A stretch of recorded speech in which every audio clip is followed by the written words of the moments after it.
order, I'm Fiona from Predator Free Bay of Plenty. Predator Free Bay of Plenty is a backyard rat trapping community organisation, and we've been going since March 2018, so we're coming up to our 4-year anniversary. I just wanted to share a few tips and tricks to make sure you get those rats in your backyard.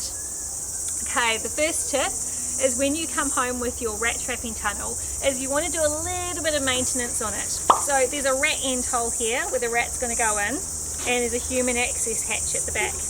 With the rat hole, you just want to make sure that it's nice and smooth. If you run your finger around this hole, you don't want your glove catching on anything. So if it is catching, take your metal file and smooth it off, because you don't want a rat getting halfway in, getting a bit caught, and then wanting to get back out again. Second tip is you'll notice that I'm wearing some gloves. So you always want to be making sure that you wear gloves when you are dealing with your trapping tunnel. Couple of reasons. One, it stops all your human smelliness getting onto the tunnel, but also if you do actually have to handle a dead rat, you aren't going to pick up any diseases from it. So your gloves are really important. Third tip I have is around positioning your tunnel. Rats like to run alongside fence lines and areas. They don't run generally through the middle of an open space. So there's not much point in plonking your tunnel in the middle of your lawn. So when you take your tunnel, make sure that you put it alongside a fence line like we've got here. You want to make sure that the rat can see through the tunnel. So you don't want to dead end it against a wall like this. Now it shouldn't really matter which way the entrance is facing, left or to right. This rat is probably going to go along one way and back the other. We know that rats, like a lot of other mammalian predators, hunt along scent lines. So generally if you're positioned it to catch one rat, you're probably going to catch a few. So one of the questions we get asked most here at Predator Free Bay of Plenty is, what bait should I use to catch a rat? Commonly it's thought that peanut butter is the best bait used to catch a rat, and if you've got some in the pantry, go for it. I personally have found that I've had no luck on peanut butter and like something that's a little bit sweeter, and some of the research is suggesting that something like a Nutella you'll have a better success rate than peanut butter. I have some Nutella from the pantry that I have been using as rat bait, as well as some biscuits that are about a year past their best before date, and I just break a bit off to put into my tunnel. Other things that you can also be using are mayonnaise. You can also try some specialist rat bait like the Good Nature rat bait, or you could try the Conservation Blue Smooth as well if you wanted to give that a go.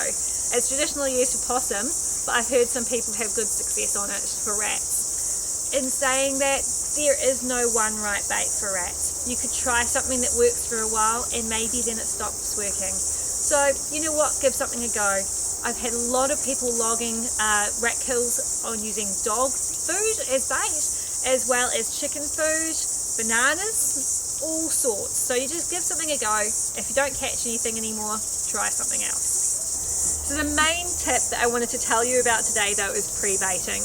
It's a really useful tool whether you're at your backyard or you're in the bush. Pre-baiting basically means you're trying to attract your rat or whatever else you're trying to catch into your trap, getting a bit of a taste for the bait, but not actually trapping them at that point. Pre-baiting is a way to get them more used to entering a tunnel, so it can stop maybe those animals are a bit trap shy. I can get them used to the trap so that you can definitely catch them. So with pre-baiting, what you're going to do is take whatever bait you're going to be using, baiting your trap, putting it inside your tunnel, but not setting the trap. You can also put a little bit of the bait just in the front of the tunnel, and maybe even on the top if you like. Keep an eye on your tunnel. See if that bait is disappearing.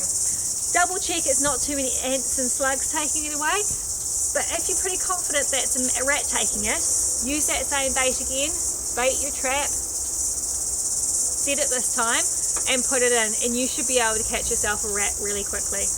In terms of how long to pre-bait for, generally we say 1 to 2 weeks should be able to do the trick. But remember, if your bait isn't going, you've probably not got the right spot, or the rats aren't liking your bait. So we're in March at the moment, and we know this is one of the best times of year to be catching a rat. So if you have one of these traps at home and you haven't caught something in a while, dust that trap off, put a little bit of oil on it to get it moving, not CRC, maybe some canola oil or some other veggie oil, get that trap working and get it set. So between March to May is generally our peak rat catching time. It does peak in April. In April 2020 we caught about 10 times the amount of rats that we had in any other month in that year. So that's to put that in a little bit of perspective. So just think about that, and if you can, really make sure that your trap is out and it is set.